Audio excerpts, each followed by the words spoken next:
Bonsoir à tous. Merci de prendre part à ces enseignements. Merci de me recevoir chez vous. Ce soir, le Seigneur veut nous enseigner. Car il est écrit, nous serons tous enseignés de Dieu. Merci d'être là. Notre thème d'aujourd'hui, le revêtement de puissance. Comment être revêtu de la puissance de Dieu? Frères et sœurs, peuple de Dieu, la puissance, c'est une promesse comme toute autre promesse. Car il est écrit, Dieu dit ceci, j'ordonne que vous soyez puissants. C'est un ordre,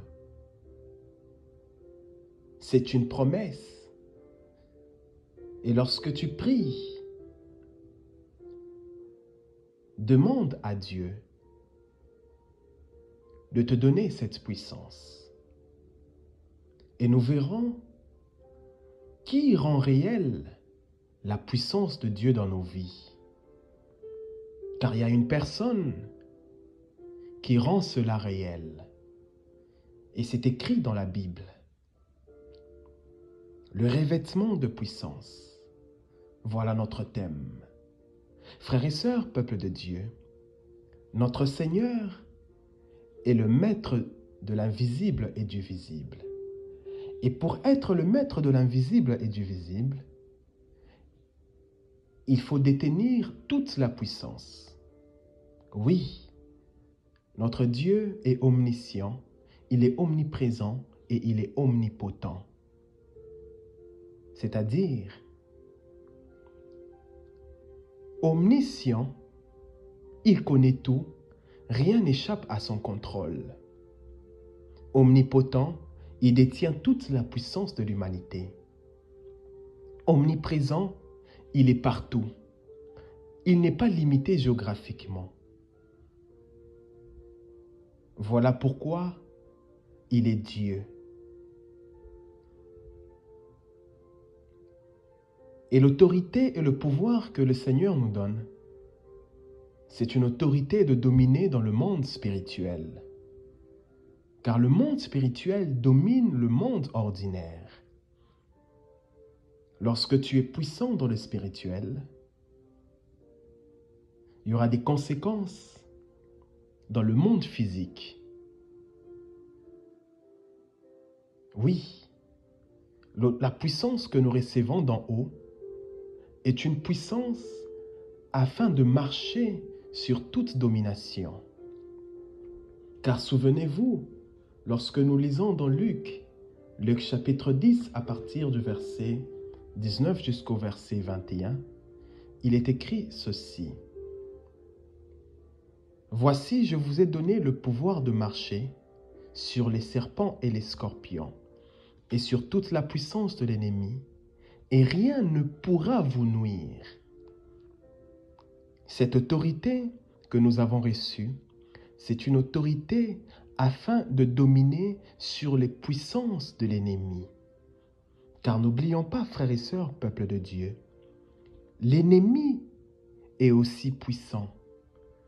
Et pour combattre l'ennemi, il faut être revêtu de la puissance d'en haut. Car dans Éphésiens chapitre 6 à partir du verset 12, la Bible dit ceci. Nous n'avons pas à lutter contre la chair et les sangs, mais contre les dominations, contre les autorités. Contre les dominations, contre les autorités, contre les esprits méchants. Et le combat auquel nous faisons face n'est pas un combat charnel, mais c'est un combat spirituel. Il faut être revêtu des armures venant de notre Père Céleste. Il faut être revêtu de la puissance. Car dans le monde spirituel, c'est une confrontation de puissance. Et nous, en tant que chrétiens, nous avons un maître qui domine sur les spirituels. C'est le Seigneur Jésus-Christ. Lui, il a remporté la plus grande de victoires de l'humanité. Et il a remporté cette victoire au bois de la croix. car nous savons tous comment Dieu a répandu la puissance du Saint-Esprit sur Jésus-Christ. Et cette puissance, il nous l'accorde, car il dit, « Je veux que vous soyez puissants. » Frères et sœurs, peuple de Dieu, nous devons aimer la puissance de Dieu. Nous devons demander à Dieu, « Seigneur, donne-nous la puissance afin de dominer sur les dominations, sur les esprits maléfiques, afin que ton nom soit glorifié. » Je vous demanderai de prendre vos Bibles, d'ouvrir avec moi dans Luc chapitre 24, à partir du verset 36. Luc 24, à partir du verset 36. La Bible dit ceci. C'est le Seigneur Jésus-Christ qui parle à ses disciples. Et Luc révèle la mort et la résurrection de Jésus. Il y a quelque chose qui se passait après le 3e jour que Jésus a été libéré de la mort, car nous savons tous que la mort n'avait aucun pouvoir de le retenir. Et le 3e jour, la tombe était vide. Il est sorti d'entre les morts et il a remporté la plus grande victoire. Et personne ne pourra remporter cette victoire. Le Seigneur Jésus, après sa résurrection, il va se montrer à ses disciples. C'est la Bible qui nous révèle cela. Il se montre à ses disciples après sa résurrection. Il se révèle à ses disciples. Et cela se passe 3 jours après sa mort. Alors, les disciples sont très effrayés. Mais pourquoi ils sont très effrayés? Parce qu'ils ont vu le Seigneur au milieu d'eux. Pour eux, ils pensaient voir un esprit. Parce que ils ne pouvaient pas imaginer comment Jésus-Christ qui est mort au bois de la croix, son corps est dans la tombe. Mais comment, après quelques jours, il pouvait apparaître aux disciples? Mais ce jour-là, les disciples ont vu le Seigneur parmi eux. Et il s'est tenu devant eux. Alors Jésus va remarquer que les disciples ont peur. Il va remarquer qu'ils sont effrayés. Alors il va leur dire, « Pourquoi êtes-vous troublés? C'est bien moi. Regardez-moi et touchez-moi. » Et Jésus va leur montrer ses mains et ses pieds. Alors les disciples vont voir les traces de clous sur le main et sur le pied du Seigneur. Et en ce moment-là, ils sont remplis de joie. Mais malgré cette joie, ils sont toujours étonnés. Ils n'arrivent pas toujours à croire que réellement le Seigneur est ressuscité. Alors le Seigneur va partager un repas avec ses disciples tout autour d'une table. Et il va leur dire ceci. Tout ce que vous voyez aujourd'hui, c'est tout ce qui a été dit à mon sujet dans la loi de Moïse, dans les livres de prophètes et dans le psaume. Tout cela devait se réaliser. Voilà pourquoi vous êtes dans l'étonnement aujourd'hui, parce que ce qui est écrit devait se réaliser. Les fils de Dieu devaient mourir et le 3e jour, ils devaient sortir de la mort, car la mort n'avait aucun pouvoir de les retenir. Il a remporté déjà la victoire au bois de la croix. Alors le Seigneur va leur dire cela. Il fallait que les Écritures puissent se réaliser. C'est bien moi, je suis bien vivant. Et après que le Seigneur les ait annoncé cela, la Bible nous révèle qu'il ouvre leur intelligence. Il a ouvert l'intelligence des disciples pour qu'ils comprennent les livres saints. C'est-à-dire quoi? les disciples ne comprenaient pas qu'est-ce qui était écrit et qu'est-ce qui devait se réaliser. Alors le Seigneur a remarqué cela. Il les a ouvert l'intelligence. Car au-delà de l'intelligence humaine, il y a une intelligence surnaturelle, une intelligence spirituelle. Alors, le Seigneur va ouvrir l'intelligence spirituelle de ses disciples. Et dans d'autres versions de la Bible, il est écrit, le Seigneur les a ouverts l'esprit afin qu'ils comprennent les Écritures. Et j'aimerais dire à une personne ce soir, le Seigneur t'ouvrira l'esprit et l'intelligence afin que tu aies une autre révélation de sa personne, afin que tu comprennes autrement ce qui est écrit. Voilà pourquoi j'aime ce qui est écrit dans Jean chapitre 14 à partir du verset 26. Le Seigneur va dire à ses disciples, « Le Père enverra en mon nom l'Esprit Saint, celui qui doit vous aider. Il vous enseignera tout et il vous rappellera tout ce que je vous ai dit. » Qu'est-ce que cela veut dire? Le Seigneur savait que le Saint-Esprit allait venir sur les disciples. Voilà pourquoi il ne voulait pas que lorsque le Saint-Esprit viendra, que les disciples restent toujours dans l'ignorance. Voilà pourquoi il a ouvert l'intelligence de ses disciples. Il les a ouvert l'esprit, afin que lorsque le Saint-Esprit viendra, il puisse leur enseigner. Il puisse leur emmener dans toute la vérité, qu'il puisse leur emmener dans une autre révélation, dans le profondeur de Dieu. Voilà pourquoi il est écrit dans Jean chapitre 15 à partir du verset 26. Quand sera venu le Consolateur, l'Esprit de vérité, que j'enverrai de la part du Père, il rendra témoignage de moi. Mais qu'est-ce que cela veut dire? Le Saint-Esprit, lorsqu'il agit, c'est pour glorifier le nom du Père et du Fils. Le Saint-Esprit ne se glorifie pas, mais lorsqu'il agit, c'est pour que tous les regards soient fixés sur Jésus-Christ. Car à lui, il rend témoignage que Jésus-Christ est le Seigneur. Mais la question que nous devons nous poser, comment les disciples, eux qui étaient avec Jésus-Christ dès le commencement, jour et nuit, Jésus les enseignait, mais pourquoi ils n'avaient pas la connaissance des Écritures?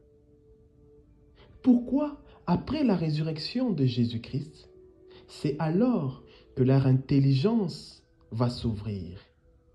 Quel rapport y a-t-il entre l'intelligence et l'arrivée du Saint-Esprit? Frères et sœurs, peuple de Dieu, les révélations d'hier ne sont pas les révélations d'aujourd'hui. Avant la mort du Seigneur Jésus-Christ, c'était une autre révélation. Mais après sa résurrection, c'est aussi une autre révélation. Voilà pourquoi nous devons grandir dans la révélation.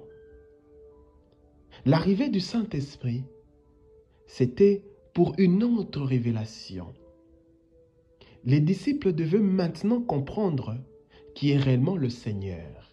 Voilà pourquoi il les a ouverts l'esprit. Et j'aime ce qui est écrit dans Jean chapitre 16. Jésus-Christ dit à ses serviteurs, « Je vous ai dit ces choses afin que lorsque l'heure sera venue, vous vous souveniez que je vous les ai dites. Je ne vous ai pas parlé dès le commencement parce que j'étais avec vous. Mais maintenant, je m'en vais auprès de celui qui m'a envoyé. Et aucun de vous ne me demande où vas-tu. Mais vos cœurs sont remplis de tristesse. Cependant, je vous dis la vérité. Il vous est avantageux que je m'en aille. C'est à votre avantage que je puisse partir. Car si je ne pars pas, celui qui doit vous aider ne viendra pas à vous. Et il va continuer en leur disant, j'ai encore beaucoup de choses à vous dire, mais vous n'avez pas la force de les entendre maintenant. Mais quand l'Esprit de vérité viendra, il vous conduira dans la vérité tout entière. En effet, il ne dira pas des choses qui viennent de lui, mais il dira tout ce qu'il aura entendu et il vous l'annoncera. Ici, le Seigneur prépare ses disciples à l'arrivée du Saint-Esprit. Il dit à ses disciples, il est avantageux pour vous que je m'en aille. Autrement dit, pour que les disciples entrent dans une autre révélation, il fallait que le Seigneur puisse être élevé au ciel, afin que le Saint-Esprit puisse venir. Et le Saint-Esprit avait pour mission de conduire les disciples dans toute la vérité et de leur annoncer ce qui a été écrit dans les livres saints. Il vous conduira dans toute la vérité et il vous dira des choses qui viennent non pas de lui, mais qui viennent du Père et du Fils. Car lui, il entendra tout, c'est-à-dire que lorsque le Saint-Esprit se manifeste, il se manifeste comme celui qui est omniprésent. En même temps, il est au ciel, il entend la pensée de Dieu et il descend sur terre, il nous l'annonce. Lorsque Dieu promet, c'est le Saint-Esprit qui rend la promesse réelle. Et la Bible nous révèle cela. Ce jour-là, l'esprit des disciples est devenu accessible à la révélation, afin que lorsque le Saint-Esprit viendra, qu'il puisse enseigner le disciple du Christ. Le Saint-Esprit est celui qui emmène la puissance de Dieu dans nos vies. Lorsque tu veux entrer dans la révélation, car la révélation nous donne l'autorité et le pouvoir. Et celui qui rend cela réel, c'est le Saint-Esprit. Et le Saint-Esprit vient achever l'œuvre du Christ dans nos vies. Voilà pourquoi il est appelé l'aide. Lorsque nous lisons la Bible, on nous parle que le Saint-Esprit, il est l'aide. Il est le consolateur. Il est l'esprit de la révélation. Il est l'esprit de sagesse et d'intelligence. Voilà pourquoi il est écrit, c'est Jésus-Christ qui s'adresse à ses disciples. Mais pourquoi Jésus va leur dire, il est avantageux que je m'en aille? Frères et sœurs, peuple de Dieu, tant que Jésus devait être avec les disciples allaient toujours continuer à être limités dans la révélation. Mais lorsque le Fils a terminé sa mission sur terre, il devait être élevé à la droite du Père, afin que le consolateur puisse venir, afin que la personne qui devait aider les disciples puisse être présent parmi eux. Voilà pourquoi il leur dit, si je reste encore avec vous, celui qui doit vous aider ne viendra pas. Mais lorsque j'irai, je vous l'enverrai. Et dans Actes des Apôtres, chapitre 1er, nous voyons la promesse du Saint-Esprit se réaliser. Nous voyons quand le Saint-Esprit est venu sur les disciples, ils ont été revêtus de la puissance d'en haut. Ils ont été revêtus de la puissance de Dieu. Car souvenez-vous, Jésus avait dit à ses disciples, « Restez encore à Jérusalem, mais attendez de recevoir ce que mon Père a promis. » Attendez d'être revêtus de la puissance de Dieu, afin d'aller et de faire de toutes les nations les disciples. Actes des Apôtres, chapitre 1er, à partir du verset 3. Actes des Apôtres, chapitre 1er. La Bible nous parle du Saint-Esprit. Jésus promet le Saint-Esprit à ses disciples. Après sa mort, il va se présenter à ses apôtres et il va leur prouver de plusieurs façons qu'il est bien vivant. Ce qui est écrit dans Luc, chapitre 24, est écrit aussi dans Actes des Apôtres, chapitre 1er. Le Seigneur se présente à ses apôtres, bien sûr à ses disciples, et il leur prouve de plusieurs façons qu'il est bien vivant. Et cela se passe pendant 40 jours. Et pendant ce temps, lorsque le Seigneur était avec ses disciples, il leur parlait du royaume de Dieu, car leur intelligence et leur esprit étaient ouverts.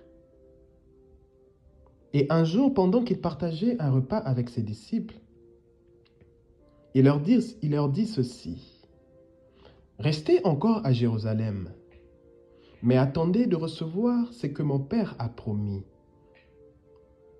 Jésus donne un ordre à ses disciples. Il leur dit: « Restez encore à Jérusalem, car moi-même je vous l'ai déjà annoncé. » Jean a baptisé avec de l'eau, mais vous, dans quelques jours, vous serez baptisés du Saint-Esprit.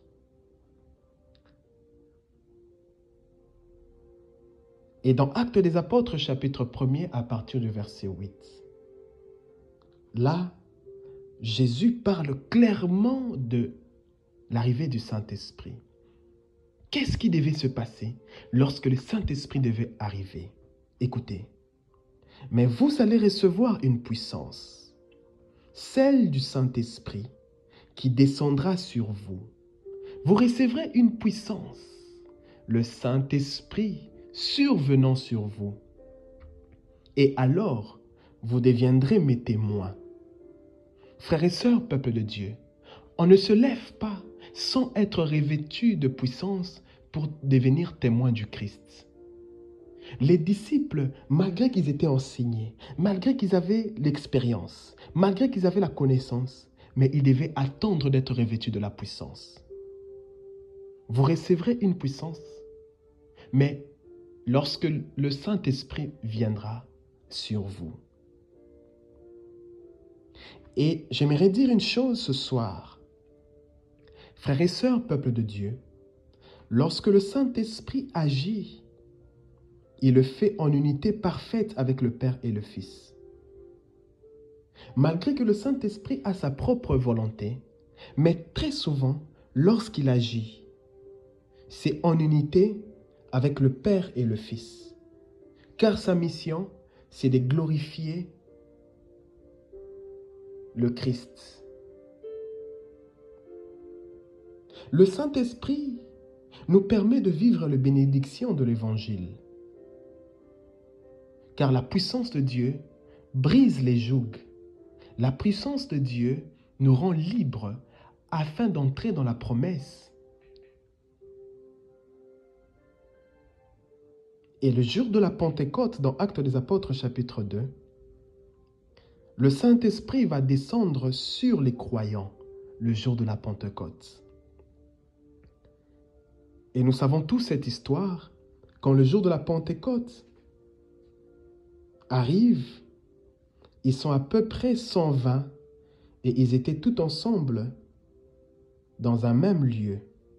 Ils étaient réunis comme ils avaient l'habitude de prier. Ils étaient encore à Jérusalem. Ils attendaient l'arrivée du Saint-Esprit. Car Jésus les avait dit, « Ne soyez pas pressés, mais restez à Jérusalem. » Alors ils sont restés à Jérusalem et Jésus a été élevé au ciel. Et après quelque temps, pendant qu'ils étaient en train de prier, tout à coup, un bruit vient du ciel. C'était comme le souffle d'un violent coup de vent. Et ce bruit remplit toute la maison où ils étaient assis.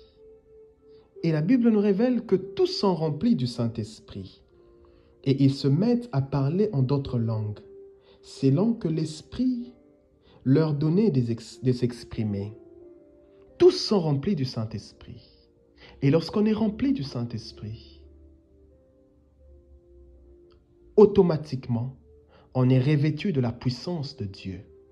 Car le Saint-Esprit, lorsqu'il vient, il vient avec la puissance de Dieu. Tout à coup, un bruit vient du ciel. C'était comme le souffle d'un violent coup de vent. Mais pourquoi la Bible nous parle d'un vent? J'aimerais préciser une chose ici. Le Saint-Esprit n'est pas un vent, mais le Saint-Esprit est une personne. Mais lorsqu'il vient, c'est comme un souffle des vents qui souffle. C'est qu'il y a un mouvement qui se passe. Quelque chose qu'on ne peut pas expliquer. Ce jour-là, tout à coup, un bruit vient du ciel. Voyez, lorsque le Saint-Esprit vient, il y a toujours quelque chose qui se passe dans le spirituel. Il y a un mouvement qui se fait. Voilà pourquoi, lorsque vous lisez dans Jean chapitre 3 à partir du verset 8, lorsque Nicodème, qui était le maître de la loi juive, va rencontrer Jésus-Christ. Jésus va dire à Nicodème, « Le vent souffle où il veut, et tu entends le bruit qu'il fait, mais tu ne sais pas d'où il vient ni où il va. Et c'est de même lorsque le Saint-Esprit descend sur une personne. C'est de même pour tous ceux qui sont nés de l'Esprit. » Voilà pourquoi j'aime ce que l'apôtre Paul a dit dans 1 Corinthiens chapitre 2 à partir du verset 14. L'apôtre Paul dit, « Celui qui pense de manière humaine n'accepte pas ce qui vient de l'Esprit. » Lorsque nous avons toujours une pensée humaine, nous jugeons toujours de manière humaine, nous n'acceptons pas ce qui vient de l'Esprit, parce que c'est une folie. Vous savez, lorsque le Saint-Esprit était descendu sur les disciples, les Juifs aux alentours ont vu ce qui s'est passé. Ils ont dit, mais ces gens sont ivres ou quoi? Parce qu'il y avait une manifestation surnaturelle. Les disciples se sont mis à parler dans d'autres langues, selon que l'Esprit leur poussait de s'exprimer. Mais pour les personnes qui étaient tout autour, c'est une folie. Ils n'arrivaient pas à comprendre cela. Frères et sœurs, peuple de Dieu, les choses de l'Esprit se comprend avec l'aide du Saint-Esprit. Sans l'aide du Saint-Esprit, tu ne peux pas atteindre un autre niveau spirituel. Tu te limiteras toujours dans la connaissance superficielle. Mais lorsque tu reçois le Saint-Esprit, il t'introduit dans la puissance de Dieu. Et lorsque tu entres dans la puissance de Dieu, ton esprit est renouvelé, ton intelligence est renouvelée. Actes des Apôtres, chapitre 2, à partir du verset 14. Après qu'ils aient reçu le Saint-Esprit ce jour-là à la Pentecôte, Pierre va se lever et il va parler à la foule. Pierre se met à dire d'une voix forte, « Frères juifs, et vous tous qui habitez à Jérusalem, vous devez comprendre ce qui se passe aujourd'hui. Ces gens que vous voyez ne sont pas ivres, comme vous le pensez. Mais ce que le prophète Joël a annoncé, cela arrive maintenant. Ce que le prophète Joël a annoncé dans les Écritures, cela se réalise aujourd'hui. Car il est écrit dans les livres de Joël, « Dans le dernier jour, dit Dieu, je répandrai mon esprit sur toute chair. Je donnerai mon esprit à tous. Et vos filles et vos fils parleront de ma part. Lorsqu'on reçoit le Saint-Esprit, c'est alors qu'on est capable de s'élever et de parler de la part du Seigneur. Je répandrai mon esprit sur toute chair. Vos filles et vos fils prophétiseront de ma part, mais à condition de recevoir le Saint-Esprit. Et lorsqu'on reçoit le Saint-Esprit, on est revêtu de la puissance de Dieu. Et la promesse de la puissance devient réelle dans nos vies. Car en tant qu'enfants de Dieu, nous sommes appelés à ces choses-là. Et Pierre dit ceci: Jésus-Christ, Dieu l'a relevé de la mort. Dieu l'a relevé de la mort, car la mort n'avait aucun pouvoir sur lui. Mais il fallait que la promesse puisse se réaliser. Les fils de Dieu devaient mourir, mais le troisième jour, ils devaient sortir de la tombe. Dieu l'a relevé de la mort et nous en sommes tous témoins. Et Dieu l'a fait monter à sa droite et il a reçu du Père le Saint-Esprit. Dieu avait donné au Seigneur Jésus-Christ le Saint-Esprit. Dieu avait promis le Saint-Esprit à son Fils. Et avant que le Seigneur commence son ministère sur terre, il avait reçu le Saint-Esprit. Il était revêtu de la puissance. C'est alors qu'il a commencé l'œuvre sur terre. Sans le Saint-Esprit, certainement, Jésus-Christ n'aurait pas pu accomplir sa mission sur terre. S'il a pu accomplir sa mission sur terre, si aujourd'hui nous parlons des œuvres qu'il a accomplies, c'est parce que il marchait avec le Saint-Esprit. Il était revêtu de la puissance. Pierre dit ceci: Dieu l'a fait monter à sa droite. Il a reçu du Père le Saint-Esprit promis et il nous l'a donné. Voilà ce que vous voyez aujourd'hui. Voilà ce que vous entendez. Ces gens ne sont pas ivres, mais ils ont reçu le Saint-Esprit. L'Esprit qui était sur le Seigneur est descendu sur ses serviteurs.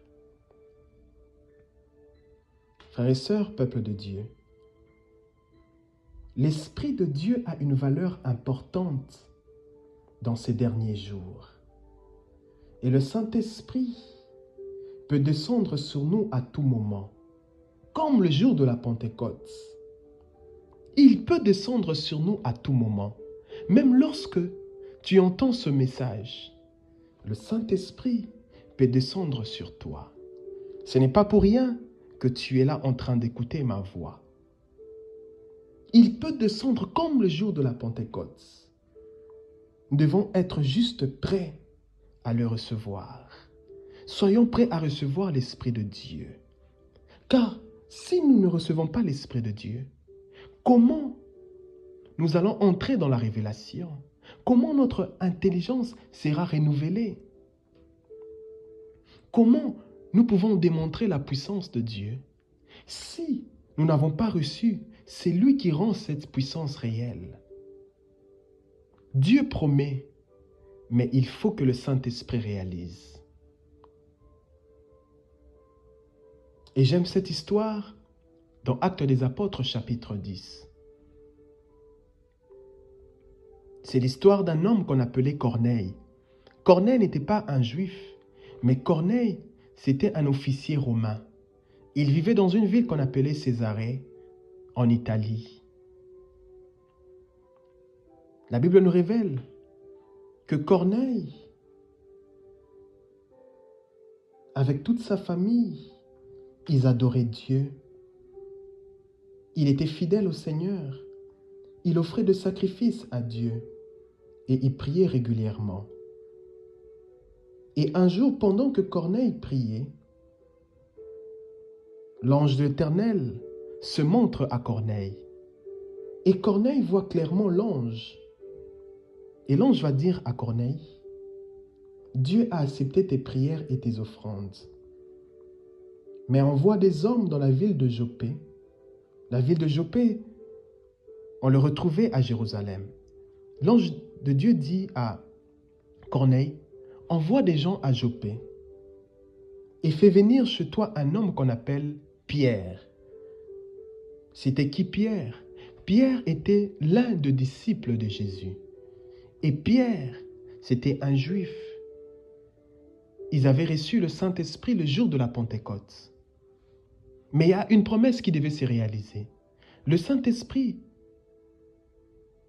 n'était pas venu seulement pour les Juifs, mais aussi pour les non-Juifs. Il y a quelque chose que Corneille devait recevoir. La Bible nous révèle que Corneille craignait Dieu, mais Corneille n'avait pas encore reçu le Saint-Esprit. Voilà pourquoi le Seigneur va permettre cette rencontre entre Pierre et Corneille, afin que Corneille entre aussi dans la même dimension. Car, frères et sœurs, nous pouvons recevoir Jésus-Christ comme Seigneur et Sauveur, être baptisés de l'eau. Cela ne suffit pas, mais il y a une autre dimension qu'on appelle le baptême de l'Esprit. C'est le baptême où nous entrons dans la puissance de Dieu. C'est le baptême où nous avons une autre révélation du Christ. Nous avons deux baptêmes. Le baptême de l'eau où nous recevons Jésus-Christ comme Seigneur et Sauveur, où nous l'acceptons comme notre Sauveur. Mais il y a aussi un autre baptême, le baptême du Saint-Esprit, qui nous introduit dans la puissance de Dieu.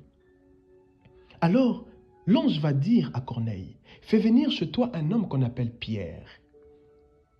Corneille ne connaissait pas Pierre, car Corneille vivait dans la ville de Césarée et Pierre vivait à Jopé.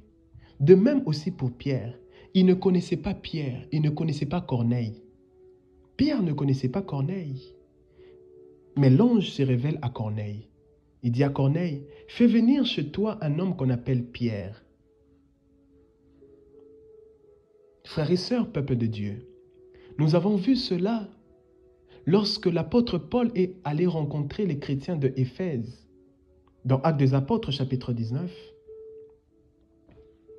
Actes des Apôtres, chapitre 19. Lorsque l'apôtre Paul est allé rencontrer le chrétien de Éphèse, la Bible nous révèle que lorsque Paul est arrivé à Éphèse, il va rencontrer un groupe de chrétiens, des personnes qui croyaient au Seigneur. Paul va leur poser la question, lorsque vous êtes devenus croyants, est-ce que vous avez reçu le Saint-Esprit? Et écoutez la réponse des croyants. Ils vont dire à Pierre, nous n'avons même pas entendu dire qu'il y ait un Saint-Esprit. C'est-à-dire, personne ne nous a enseigné sur le Saint-Esprit.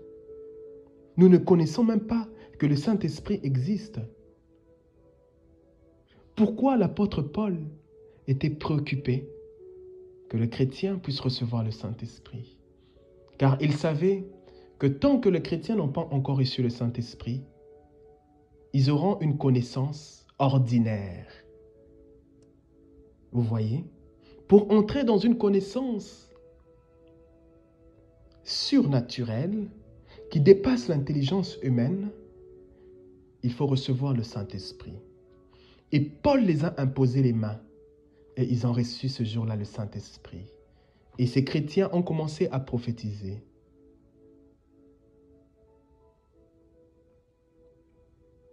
Et il y a plusieurs manières de recevoir le Saint-Esprit dans nos vies.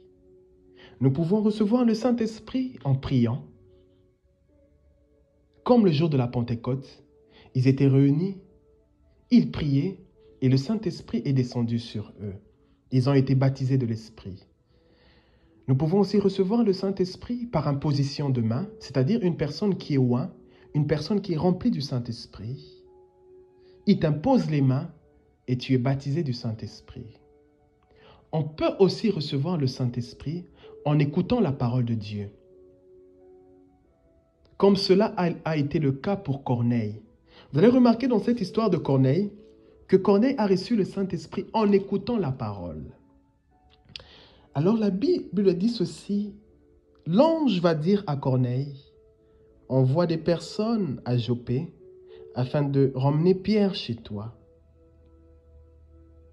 Et Corneille va faire ce que l'ange lui demande. Le jour suivant, Corneille va envoyer des hommes et ces hommes vont aller à Joppé, à Jérusalem, pour rencontrer Pierre. Les jours suivants, des hommes sont en route et ils approchent de la ville de Joppé, comme le Seigneur les avait recommandé. Alors Pierre, comme aussi il avait l'habitude de prier, parce que Pierre était un disciple, Pierre va se lever vers midi, et lorsqu'il se lève vers midi pour prier, il entend le Saint-Esprit lui parler. Et l'Esprit lui dit, il y a 3 hommes qui te cherchent. Mais lorsque ces 3 hommes arriveront, descends avec eux et va dans cette ville qu'on appelle Césarée à Rome. Ne traîne pas. Et Pierre va descendre. Et lorsqu'il descend, il rencontre ces 3 personnes.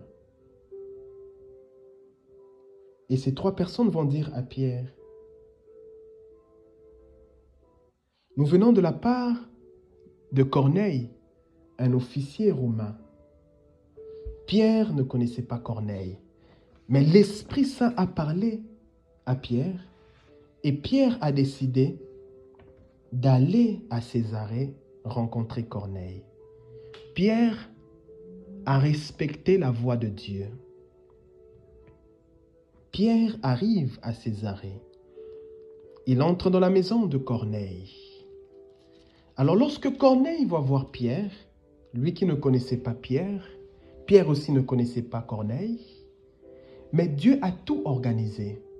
Frères et sœurs, peuple de Dieu, le Seigneur est le maître de temps et des circonstances. Dieu organise toutes choses pour ceux qui ont de l'amour pour lui. Corneille va dire à Pierre,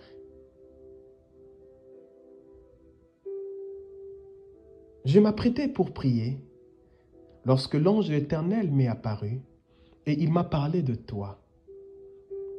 L'ange m'a dit que je puisse envoyer des gens à Joppé afin de te ramener chez moi. Et Corneille va dire à Pierre, nous sommes tous ici devant Dieu et nous sommes prêts à écouter ce que le Seigneur t'a commandé de nous dire. Corneille savait qu'il y a quelque chose que Pierre devait annoncer de la part du Seigneur. Mais Corneille ne savait pas qu'il devait ce jour-là recevoir le Saint-Esprit. Frères et sœurs, peuple de Dieu, tu ne sais pas quand est-ce que tu recevras le Saint-Esprit. Mais Corneille était juste prêt. Soyons prêts à entrer dans cette dimension de recevoir le Saint-Esprit afin d'être changés, afin d'avoir une autre compréhension qui nous amènera à mieux comprendre les promesses de Dieu dans nos vies. Corneille dit à Pierre, nous sommes prêts. Dis-nous ce que le Seigneur t'a commandé de nous dire. Alors Pierre va prendre la parole. Pierre va prendre la parole et dit, maintenant, je comprends vraiment que Dieu accueille tout le monde. Dieu ouvre la porte à tout le monde. Dieu ne choisit pas une catégorie de personnes. Que tu sois juif ou non juif, que tu sois blanc ou noir, peu importe d'où tu viens, Dieu ouvre la porte à tous. Les promesses de Dieu sont disponibles pour tous ceux qui s'approchent de lui. Pierre dit à Corneille, « Je comprends aujourd'hui que Dieu accueille tout le monde, mais à condition de le respecter et d'avoir confiance en lui, et de faire ce qui lui plaît. » Et Pierre a commencé à parler. Pierre a commencé à annoncer la parole de Dieu. Écoutez ce que Pierre va dire. Vous savez comment Dieu a répandu la puissance du Saint-Esprit sur Jésus de Nazareth? Jésus est passé partout en faisant le bien. Il allait de lieu en lieu, faisant du bien, guérissait tous ceux qui étaient prisonniers de l'esprit du mal, parce que Dieu était avec lui. Et pendant que Pierre parlait, il n'avait même pas fini de parler, le Saint-Esprit est descendu sur tous ceux qui écoutaient la parole de Dieu. Le Saint-Esprit est descendu sur les Romains. Alors les croyants d'origine juive qui sont venus avec Pierre sont très étonnés. Parce qu'en réalité, Pierre n'était pas allé rencontrer Corneille seul. Il était accompagné d'un groupe des Juifs. Parce qu'ils avaient toujours l'habitude de se déplacer en groupe. Alors ils sont très étonnés de voir que Dieu donne largement le Saint-Esprit même à ceux qui ne sont pas juifs. Car les croyants juifs ont entendu les Romains en train de parler dans d'autres langues inconnues et de chanter la grandeur de Dieu. Alors ils sont très étonnés. Oh! Ils sont remplis d'admiration. Et ils se disent entre eux, « Ah! Dieu donne largement le Saint-Esprit. Dieu ouvre et accueille tout le monde. » Ce jour-là, Corneille et sa famille ont reçu le Saint-Esprit. Et lorsque Pierre est rentré à Joppé, à Jérusalem, alors les Juifs vont apprendre cela, la grande communauté. Alors ils vont dire à Pierre, « Comment toi, un Juif, tu es allé rencontrer les non-Juifs? Qui t'a permis de faire ces choses-là? » Et Pierre va leur dire, « C'était vers midi. Le Saint-Esprit m'a dit, va à Césarée rencontrer Corneille. Et je suis parti. Et quand je commençais à parler, je n'ai même pas fini de parler. L'Esprit Saint est descendu sur eux, comme il est descendu sur nous au jour de la Pentecôte. Et je me suis souvenu de cette parole du Seigneur. Jean a baptisé avec de l'eau, mais vous, vous serez baptisés dans l'Esprit Saint. Nous avons reçu le Saint-Esprit le jour de la Pentecôte. Mais quand je parlais, il y a eu la même manifestation. Frères et sœurs, peuple de Dieu, le Seigneur est le même hier, aujourd'hui et demain. Ce qu'il a fait avec les disciples, il peut le faire aussi avec nous. Vous allez remarquer que Pierre avait reçu le Saint-Esprit le jour de la Pentecôte. Mais après quelques années, le Saint-Esprit est descendu sur les Romains. Ils étaient non-juifs, mais Dieu les a accueillis. Dieu donne largement le Saint-Esprit. Cette manifestation se passait quelques années après la Pentecôte. C'est pour dire qu'il y a une promesse qui devait se réaliser. Allez faire de toutes les nations les disciples. Vous serez mes témoins à Jérusalem, dans la Judée, à Samarie et jusqu'aux extrémités de la terre. Le jour de la Pentecôte, ils ont reçu le Saint-Esprit à Jérusalem. Mais il fallait une continuité. Voilà pourquoi, ce jour-là, le Saint-Esprit a permis que Pierre puisse aller rencontrer Corneille afin que Corneille soit baptisé de l'Esprit Saint ce jour-là. Le Saint-Esprit devait descendre à Césarée. Mais il fallait qu'il y ait quelqu'un pour les enseigner, pour parler de la part de Dieu. Car souvenez-vous, on reçoit le Saint-Esprit aussi lorsqu'on écoute la parole de Dieu. Pierre était en train de dire, vous savez comment Dieu a répandu la puissance de l'Esprit Saint. Ah, Pierre parlait déjà du Saint-Esprit à Corneille. Et il n'avait même pas encore fini de parler. Le Saint-Esprit est descendu. Et ces jours-là, ils ont été baptisés du Saint-Esprit.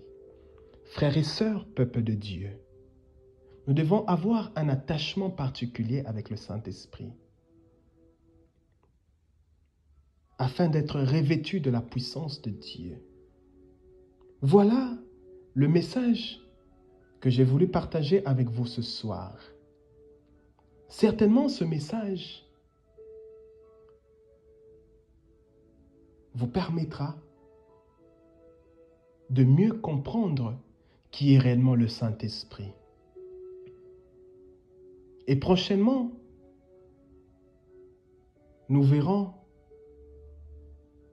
lorsque nous sommes revêtus de la puissance, qu'est-ce qui se passe par la suite? Car après avoir reçu le Saint-Esprit, il y a une continuité. C'est en ce moment-là que nous entrons maintenant dans le surnaturel. Il y a quelque chose qui se passe toujours lorsqu'une personne reçoit le Saint-Esprit. Il y a toujours un ordre nouveau. Il y a toujours un ordre nouveau qui s'établit dans la vie d'une personne lorsqu'il reçoit le Saint-Esprit.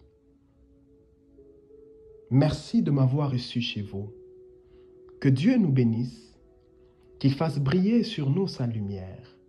À nous revoir prochainement pour d'autres enseignements, selon que nous serons poussés par l'Esprit. Car nous parlons parce que le Saint-Esprit nous demande de révéler cela à son peuple. Ils ont annoncé la parole de Dieu car ils ont été poussés par l'Esprit de Dieu.